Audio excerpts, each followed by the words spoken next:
እንዲህ ነው ተደራጅተው እንግዲህ 509 ሚሊዮን ብር አሁን 700 ሚሊዮን ብር ይገባል ነው የሚባለው ሚሊዮን ብር ሚኒስቴር መስሪያ ቤቱ እንዲከፍል የተደረገ ሌባ ምን ይደረጋል እንዳለ ሀገር ሌባ ይሁን እዚች ሀገር ያልሞከርነው ነገር የለም ዝርፊያ እንኳን ቢሆን ሰው ካለው ላይ ይሰርቃል የተወሰነ እኛ አገሪቱ ያላትን ዛሬውን ስነግራችሁ የሆነ ማስታወሻ ነገር መያዝ ሳይጠበቅባችሁ የሚቀር አይመስለኝም የዛሬ ጉዳያችን የቀድሞ የውሃ ሀብት ሚኒስተር ያሁኑ የውሃና ኢነርጂ ሚኒስተር ግቢ ውስጥ ይጥለናል ዋናው ጉዳይ የቆጋ መስኖ ልማት ፕሮጀክት የሚባል ነው ቆጋ መስኖ ልማት ፕሮጀክት የሚገኘው በአማራ ክልል ምስራቅ ጎጃም ዞን ሰሜን ሜጫ ነው ይሄን ፕሮጀክት ለመስራት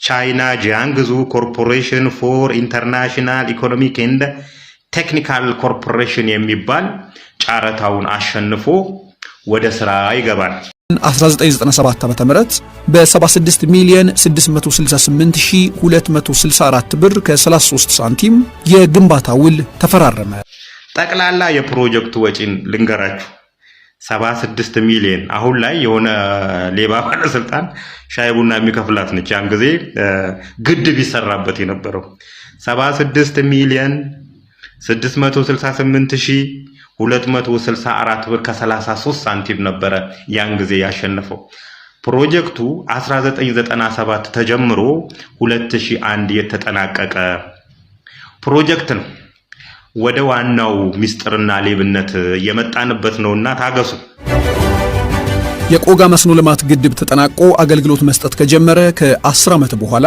በ2013 ዓ.ም ተቋራጩ የግድቡን ግንባታ ያከናወንኩበት ቀሪ ክፍያ አለኝ ሲል እንግዲህ በኮንስትራክሽን ህግ ሪቴንሽን የሚባላል ሪቴንሽን ማለት ለኮንስትራክሽን ካምፓኒው ሙሉ ክፍያው አይከፈለውም ፕሮጀክቱ ካለቀ ምክንያቱም ፕሮጀክቱ በሆነ ነገር ፌል ሊያደርግ ይችላል ተብሎ ስለሚታሰብ በአግሪመንቱ መሰረት የሆነ አመት ድረስ የሆነ ትንጥዬ ፐርሰንት በጣም ትንሽዬ ፐርሰንት ይያዝበታል በዛ በተያዘበት ጊዜ ውስጥ ፕሮጀክቱ ፌል ካላደረገ ለኮንስትራክሽን ካምፓኒው የሚሰጥ ነው ስለዚህ ይሄ ጂያንግዩ የሚባለው ኮንስትራክሽን ካምፓኒ 10 አመት ይጠብቅና በ2011 ዓመተ ምህረት ያስቀራችሁብኝም ብር ስጡኝ ብሎ ይመጣል ጠቅላላውን ብር ልንገራችሁ 62 ሚሊዮን 59557 ብር ከ39 ሳንቲም ስጡኝ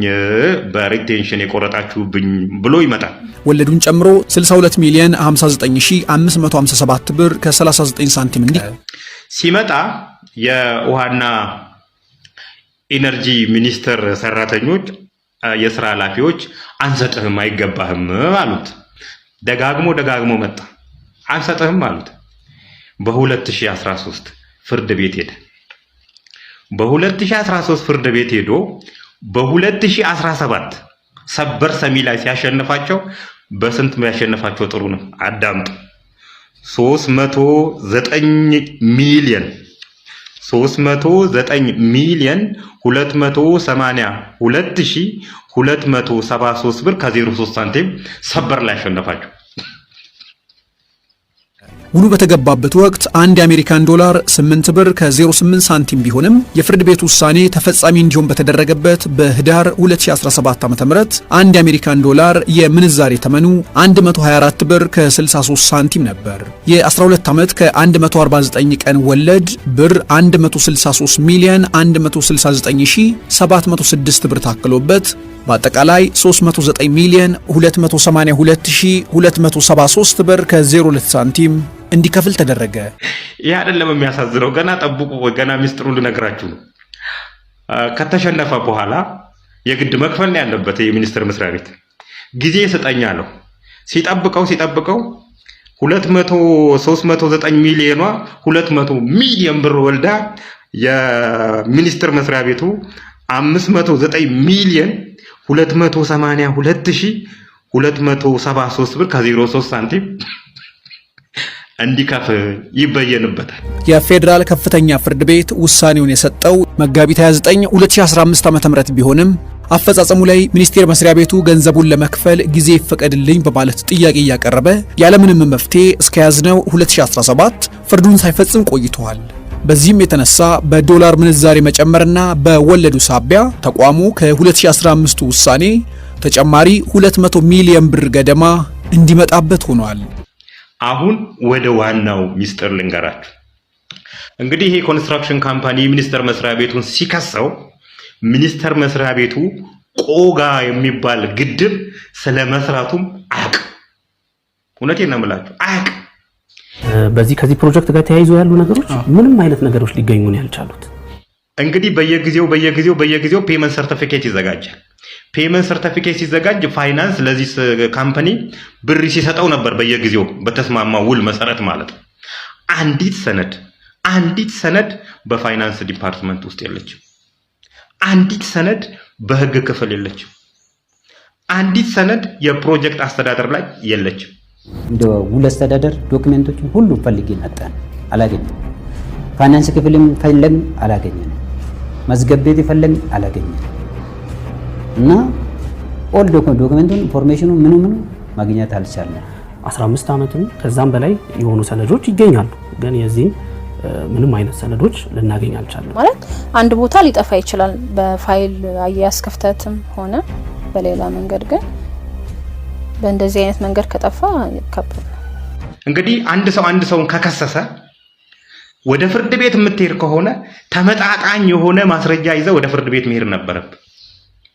ምንም ነጯን ወረቀት ብቻ ይዞ መልስ ይዞ ነው የሚኒስቴር መስሪያ ቤቱ የህግ ሰው በምን ሊያሸንፍ እንደሆነ ተደራጅተው ህግ ክፍል፣ ፋይናንስ ክፍል፣ ኦዲት ዲፓርትመንት፣ የፕሮጀክት አስተዳደር ጠቅላላ ሆነው ያቺን ሰነድ ስምጥ ተግባ ጥልቀት ተግባ አይታወቅም።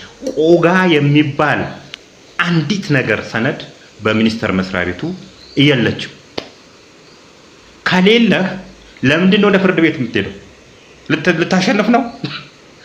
ለምንድን ነው ወደ ፍርድ ቤት የተሄደው? መጀመሪያ ሲጀምር 62 ሚሊዮኑን ከፍለው ወደዛ መገላገሉ አይሻልም? ከሌለ እንዴት ይጠፋል? ይሄን የሚያክል ፕሮጀክት ሰነዶች በምን አይነት ካልኩሌሽን ነው ጠፋብኝ ብለህ ስታወራ ራሱ ምን ማለትህ ነው? እንዲህ ነው ተደራጅተው እንግዲህ 509 ሚሊዮን ብር አሁን 700 ሚሊዮን ብር ይገባል ነው የሚባለው ሚሊዮን ብር ሚኒስቴር መስሪያ ቤቱ እንዲከፍል የተደረገው ጠቅላላ ሰራተኞቹ ናቸው ተደራጅተው ሰነዱን ያጠፉት ማለት።